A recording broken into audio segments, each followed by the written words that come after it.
Only 3 out of every 100 retirees have crossed $1 million in retirement savings, not 60, not even 30. 3.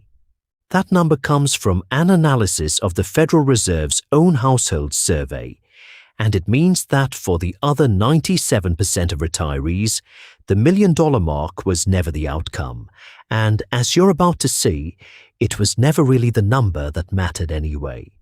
Let's start with what retirees actually have, because the real figures are far more useful than the myth. The Federal Reserve runs a survey called the Survey of Consumer Finances every 3 years, and 2022 is the most recent one fully published. It asks American households in detail exactly what sits in their retirement accounts. The number to hold on to is this one. For a household headed by someone 65 to 74 years old, meaning half have more, half have less. The median balance was $200,000. That's the group actually living through retirement right now, so it's the number this video follows. It's the age most people picture when they hear the word retirement, which makes it the fairest lens for what a typical household actually has. Move a decade either direction and that figure shifts as you'd expect. Households 55 to 64, close to retirement but not quite there, sit a bit lower, around $185,000. Households in their 40s and younger have far less still, simply because they've had fewer years to build a balance.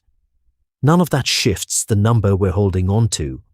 Worth saying plainly, since 2022, 3 more years of market gains and contributions have likely pushed many of these balances somewhat higher.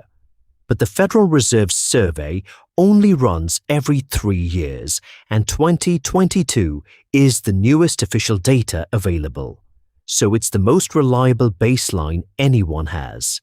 Here's where the $1 million figure sneaks back into the conversation, and it's worth understanding why, because it isn't simply invented. The Federal Reserve also reports the average, not just the median, and averages behave very differently once a small number of very wealthy households are mixed in with everyone else.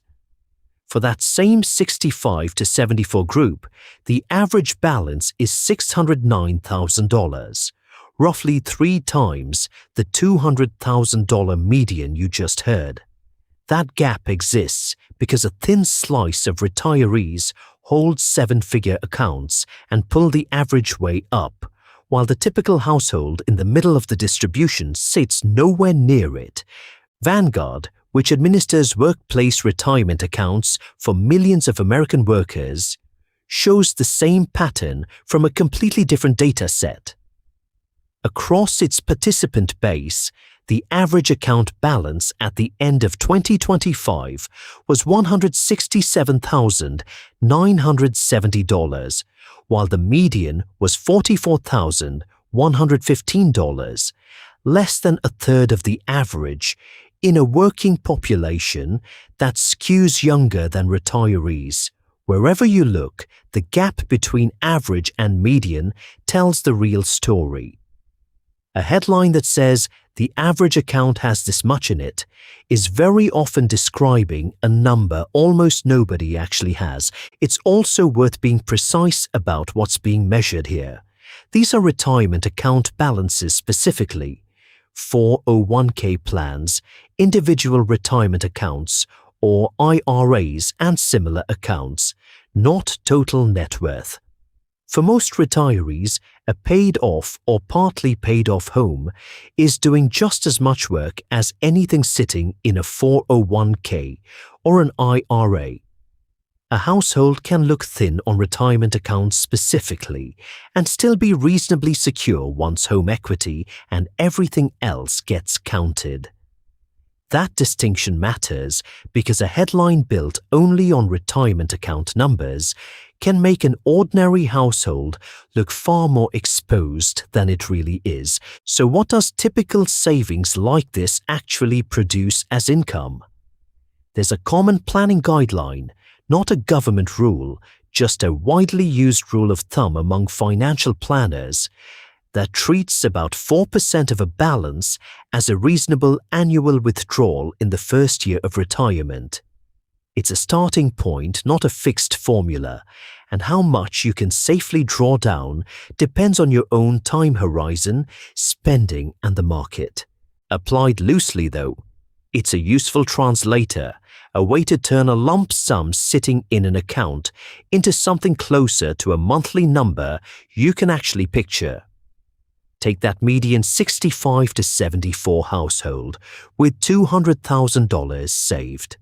4% of that is $8,000 a year, or about $667 a month. Add that to Social Security and the fuller picture appears. For 2026, the average monthly benefit for a retired worker is $2,071, following a cost of living adjustment of 2.8% announced by the Social Security Administration. Combine the two, and the median 65 to 74-year-old is living on somewhere around $2,738 a month. Call it $33,000 a year before taxes. That is nowhere near the six-figure retirement lifestyle a $1 million number implies. It's also not catastrophic. It's simply a smaller, tighter number than the one that gets repeated in headlines and online calculators. And for most retirees, it's the real starting point for the decisions that follow. When to claim, whether to keep working part-time, how much housing and healthcare quietly eat out of that monthly figure. The $1 million target became the default, partly because it's a clean, memorable round number, and partly because many retirement calculators simply worked backward from a desired six-figure annual income and landed there by arithmetic. That math isn't wrong for everyone. If your household has no pension, higher fixed expenses, and expects a long retirement, a much larger balance may genuinely be what you need. If you have a pension, a paid-off home, and modest expenses, a considerably smaller balance can support the retirement you actually want. There is no single figure that fits every household, and anyone who hands you one without first asking about your situation is skipping the part that matters most. What the data does tell you clearly is that the 97% of retirees without $1 million saved are not the exception to retirement. Statistically, they are the retirement. Thank you for watching all the way to the end. If this video gave you something to think about, do one small thing. Subscribe to Retirement Decisions Desk. Every video here unpacks one retirement decision, and subscribing is how you'll never miss the next one. Take care of yourself, and I will see you in the next video.